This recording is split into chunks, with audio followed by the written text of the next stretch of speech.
You feel guilty because you care. You want to be there.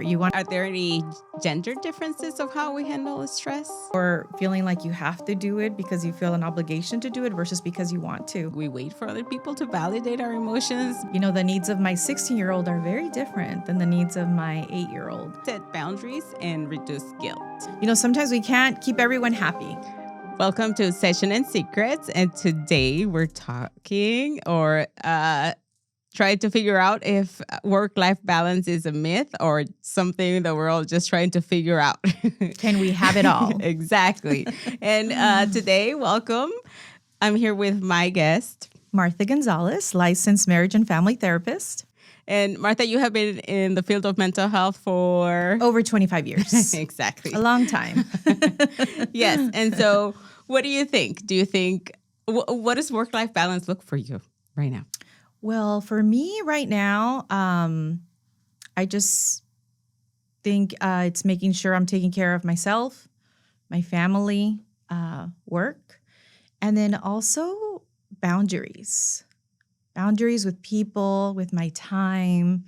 I think that's an important thing right now for me. Yes. I think life is limited. I always say time is like a pie, right? Everything gets a slice. Yes. And so whatever you want to prioritize needs, a slice of that pie. If whatever's left is crumbs, then that's what it's going to be. Right? Yes. So for me, I think I'm paying more attention to my physical health. I pay attention to how many steps I'm taking a day. Yes. Because doctor says I have high cholesterol, so I need to work on it. So now that I feel like, I need to, it takes a little long to warm up. No, but definitely. I mean, if we don't prioritize, ourselves, our health, then sometimes life makes us prioritize it because we'll have, health challenges. And, I'm speaking out of experience with that one. Right now I'm like, I need to prioritize my health, because I'm starting to have things come up that I would have never thought of. So it's just, it's important to prioritize, one's health along with all the other things that are important in our life. Because if we're not healthy, we're not going to have the opportunity to do everything else. What do you think? What are the most common challenges people face when they're trying to challenge parenting and work and personal life? I think the guilt. The guilt, I think weighs heavy on people, especially when you have children, because you feel guilty because you care. You want to be there. You want to do, be able to do lots of things, but you also have to work to be able to provide, So I think being able to manage the guilt, and getting past it, and making sure that you're making time for the things that are important. I know for me right now, I don't remember exactly where I heard this, but I adopted the method and it's working well for me. It's do, delegate, and delete. Nice. So I'm like, okay, what do I need to do? What can I delegate to go out? What can somebody else do for me? What can I outsource? And what can I delete or defer for later? Because I think it's important that we check in with ourselves because a lot of times we want to do too much. Yes. And then we risk burnout, and then what we're giving to our family are, fumes because we have no fuel. Right. So, yeah. And balance is going to look different for everyone. But I think that making ourselves a priority also is important. Yes. And do you think, are there any gender differences of how we handle stress, do you think? Well, I think in my experience, women are more vocal about it. They'll talk to a friend about it. But whereas men, I think they internalize more. I don't think they're as likely to call a buddy to complain, or they internalize more, and they want to fix things versus talk about it. Right. So they're more likely to go, play a video game or spend more time on the phone. Go play some basketball, but not talk about it. Yeah, not talk about it. Or, if they're in a, then maybe they want to have more sexy time. Right? Yes. Maybe. Whereas maybe for us, that's the least, Yes. that's the least of the priorities. Men and women are, definitely handle those things differently, but nonetheless, they both face those challenges. Both genders face the same challenges with, And life. yeah. And how can people have realistic expectations when it comes to setting boundaries and expectations and to avoid burnout? Definitely. I think that doing a self check-in, like for example, like let's say you're already pressed for time, and somebody's asking you to do something, and then you're saying yes more out of feeling bad or feeling like you have to do it because you feel an obligation to do it versus because you want to. And I think a lot of times it's important to check in and say, okay, am I doing this because I really want to do it, or am I doing it because I feel like I have to, or I feel like the person's going to be mad at me? So now as I'm getting older, like if I'm doing something just because I don't want to feel bad, I won't do it anymore. And it's okay to say no. How long do you think it took you to get to that point? A long time. Yes. Yes. I think maybe, in my late 30s. Yeah, me too. I Yeah. think late 30s. Yes.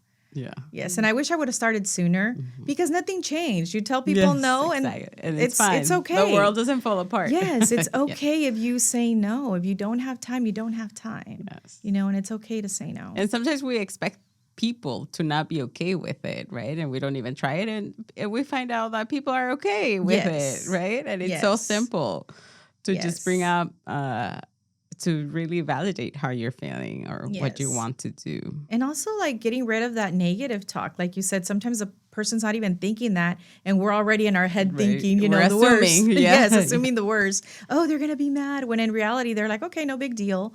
But just making sure that we're also not having too much of that negative self-talk, in our head, Yes. because it's not good. And how can we set boundaries and reduce guilt? Set boundaries and reduce guilt. Well, if you're really considering saying no, it's for a reason. Because I think if you really had the time, you would be like, okay, well, let me just take care of this.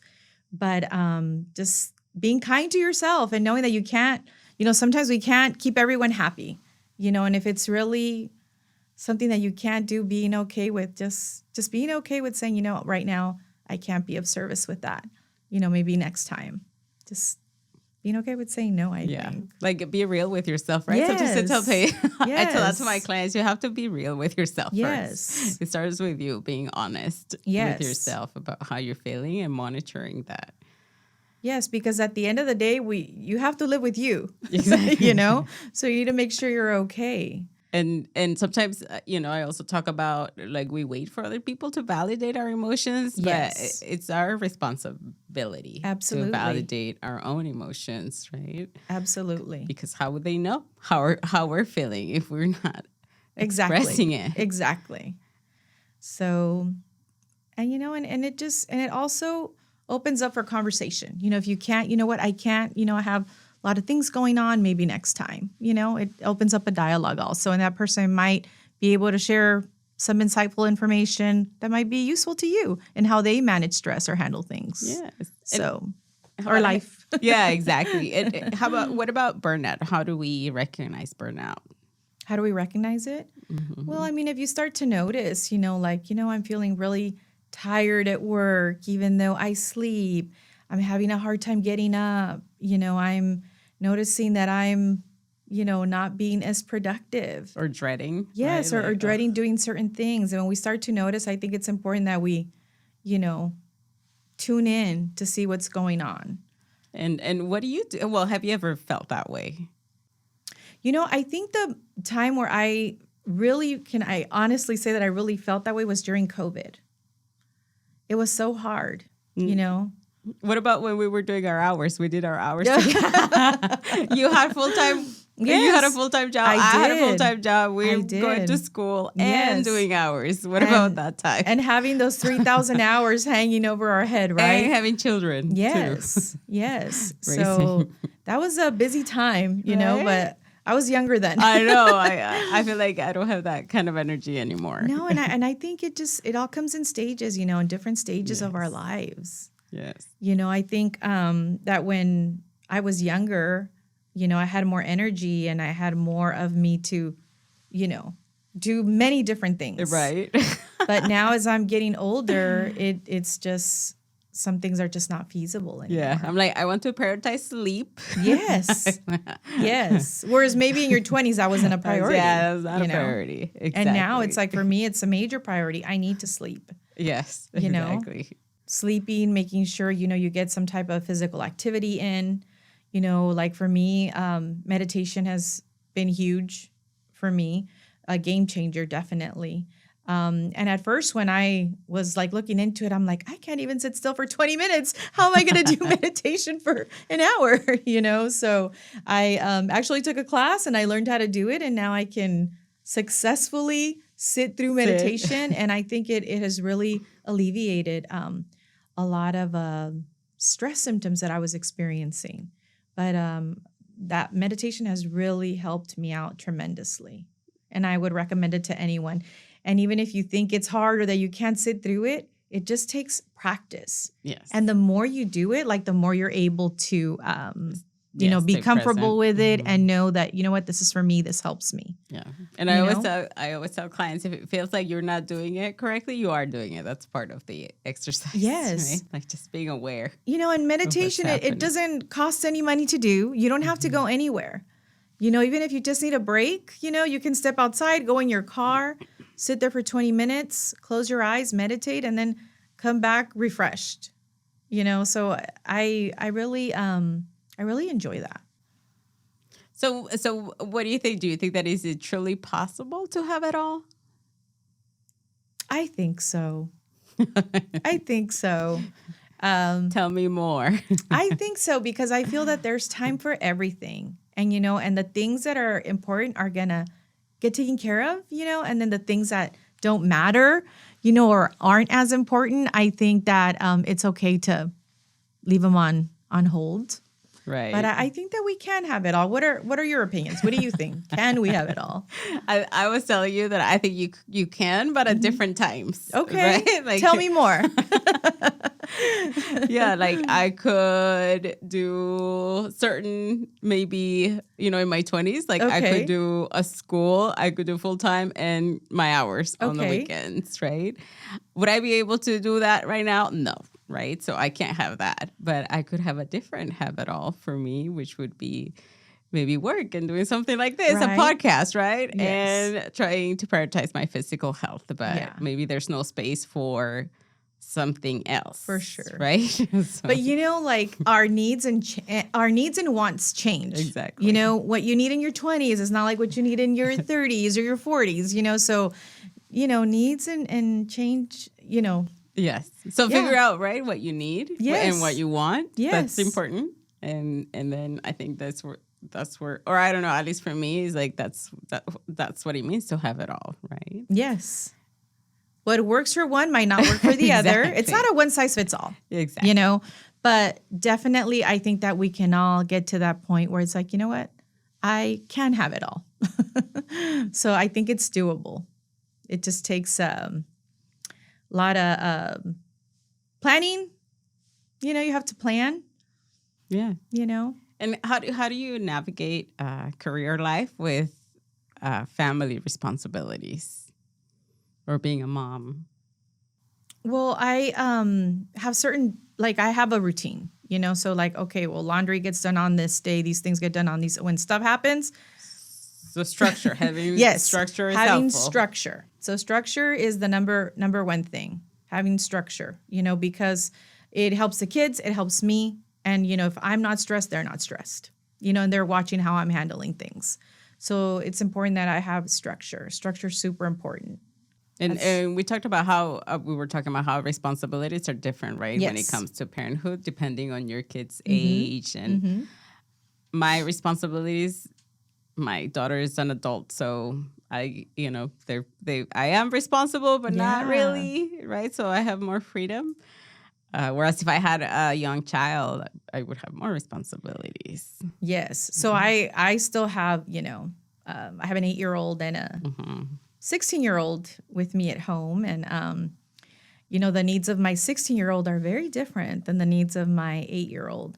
So what I do is I'll check in with him, on the weekend. Hey, what do you have going on this week? What do you think you're going to want to be doing after school? Your brother has swim and he has art classes on these days. What do you need to do? Where do you need to get to? Because I'm his transportation. He's learning how to drive, but right now I'm still his transportation, Right. so I have to make sure I have time for both of them, because they're both equally important, and then also making time that I, find time for myself in there also. And I think for me, I try to involve my daughter in my projects and in what I'm doing. And That sounds fun. Yeah, I mean, she's older, so I can talk Yeah. to her or even physical activities, Uh-huh. right? If I go for a walk or if I take my dog out for a walk, we go together or we'll do, things together. So I find space to bond with her. Right. And I think it's important. And I remember I learned it somewhere in a textbook that it is important for children to see moms uh, Yeah. succeed and pursue professional careers. Yes. And so I don't remember which textbook that was, but Because she's watching you, Yes. you're modeling behaviors. Like, how does Yes. mom manage? How does mom Yes. do things? Yes, exactly. Definitely important. So I think we play a huge role in their lives. Right? Absolutely. And, and sometimes when we think that they don't notice, they do. My son is very quiet and very reserved. And then one day I heard him say something that, oh, my mom's a leader. Like, she has good leadership skills. And I was like, I would never expect him to notice that, even as a young teen, I would never expect him to notice that. But when I heard that, I was like my, heads, Turn. Yes, my head turned and my eyes opened and I'm like, oh, wow. Yeah, he sees you does like a notice. leader. Because he's very quiet. So sometimes we think that kids don't notice, but they do. They watch what we do more than what we say. So Yeah. And what would you say if someone feels stuck between choosing professional goals and family life? I feel like really sitting down and writing things down. What are the pros? What are the cons? What's going to be the most benefit to me and my family right now? And making sure that they're also taking themselves as a priority, considering themselves as a priority, in that, because a lot of times as parents, in family, we tend to put ourselves in the back burner and we leave ourselves to the end. And that's not healthy for us. And it's not a good example to give our children, because then they think they are always thinking they have to be perfect. Oh, I have to finish this or I have to do that or I have to do everything. Yeah, that's when like in reality we unspoken, don't. That's the unspoken message that we give, right? You have to because be perfect. they're watching what we do. And if we're trying to do everything, and they see, well, they're burned out, they're stressed out. Oh, I need to be burned out and stressed out too. Right? That's life what they're looks like. learning. That's what they're learning. So we don't want to teach them that. We want to make sure we're being, just being aware and what we're doing, because they are learning from what we do more than from what we actually say. Because sometimes they're not listening to us. Yeah, they're watching us. But they're watching. They're watching with their eyes, their actions, watching. right? Yes, for sure. Yeah, I always tell parents, like, your relationship is the most important relationship for them, right? And how you treat each other. And I also tell adults, right? Like, live the life that you would want your child to live. Yes. Right? Would you want your child to live that life? Yes. Assuming that they want the best for their child. Yeah. Right? I always tell my kids, I'm like, don't ever hold yourself hostage to your mistakes. Yes. It was an experience, not a life sentence. It happened. Let's move on. Yeah, exactly. So, yeah. I mean, let it go. Yep. Life happens to all of us. Exactly. Yes. So, yeah. And I like what you said, like, make a list of what's priorities to you. And then that way you can decide, right? Like, what are the true priorities based on whatever it is that you want and whatever it is that you have going on Because a lot of times when we have so much noise going on in our head, if we sit down and write it, you gain some clarity. Because then you can say, oh, you know what? Maybe that's not that important, that one thing. Maybe I can scratch that off. And we start to really look at what it is that we want, what we want to do. What's our goal? What's the end goal here? And really looking at it for what it is, not for what we're creating in our head. Yeah, exactly. Yeah. So I like someone mentioned one time, like, the boat can't sink unless the water gets in. So when we let what's outside come in, like all the noise, it's like that's when the boat sinks, and that's like for us too. Like when we let all that noise consume us, that's when it starts to affect us in a negative way. What are some of the weekly routines that maybe help you stay grounded and not let the water get Yes, not let the water get in to sink my boat. Well, what I do is I like to go walking. I like to do that. And I also do my meditation. So I make sure I get up a few minutes earlier than everybody every day. And that's the me time. So that's a time where, I just get to sit down and just meditate. Yeah. And that helps me. I do that every single day. Yeah. And everyone can find, right, what that is to them. Yes, definitely. Maybe for some people it's prayer, right? Yes. For some people it's going to the gym. Yes. Or having breakfast, reading a book. So you have to really find what that is. Definitely. Right? What that what works for you. What works for you. Yeah. What makes you feel like, hey, this is relaxing. This is good for me. And what do you think? What's the role of communication when it comes to work-life balance? It's important to be able to speak up when something's too much. Yes. If something's interfering with your work life, if your work life is interfering with home life, it's important that you make that known, because maybe some of those tasks that you're having, to take home or do at home, maybe that can be delegated, just where someone else can provide support. Right. Or sometimes it's work that we put on ourselves, yes. right? Yes. Right? Like we just decide to work or check the work email after, yes. during dinner or after dinner, before we go to sleep. And maybe that's not the best choice. Yes. Right? Maybe being able to I'm trying to be better about that. I can relate to that. Being able to separate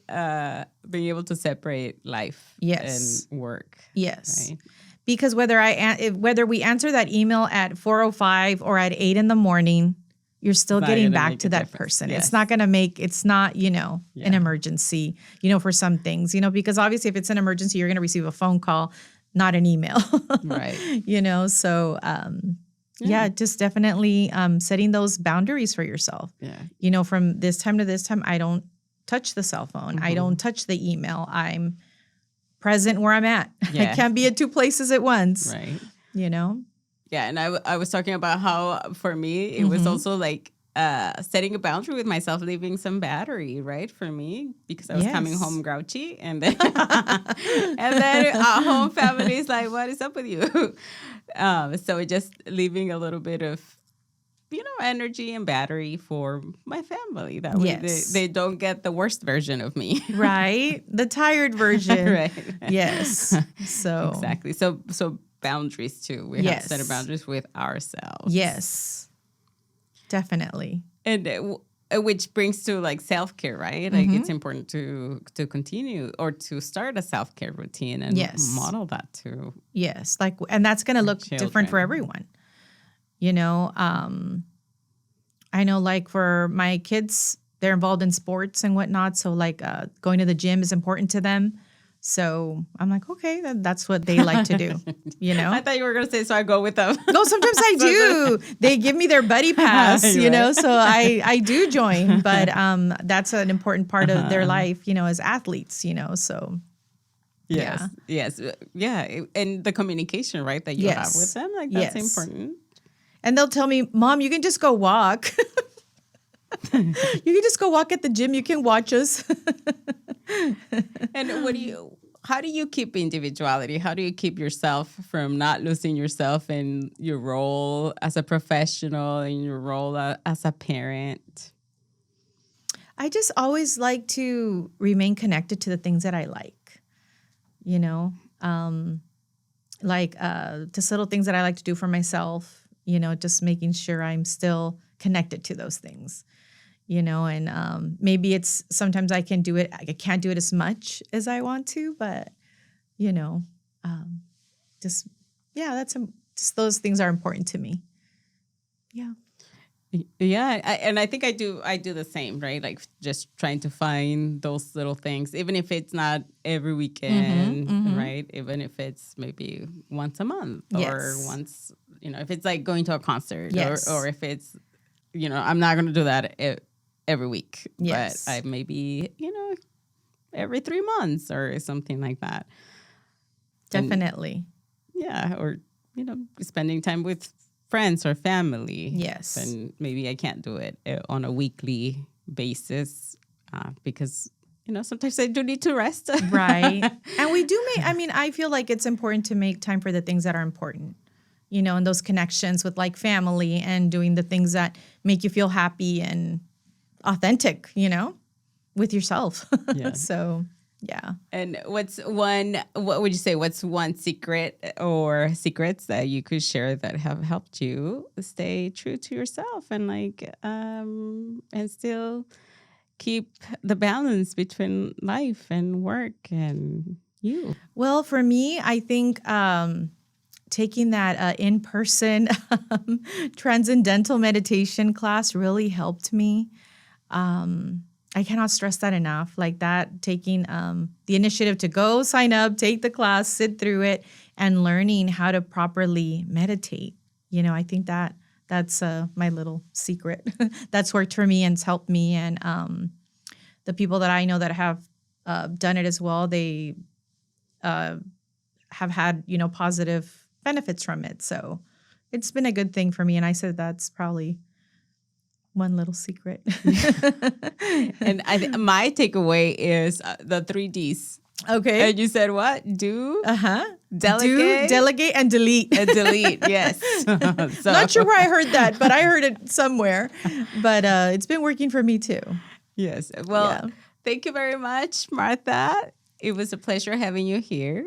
Thank you for having me. It's an honor to be here. Thank you so much. And hope you join us again. Thank you.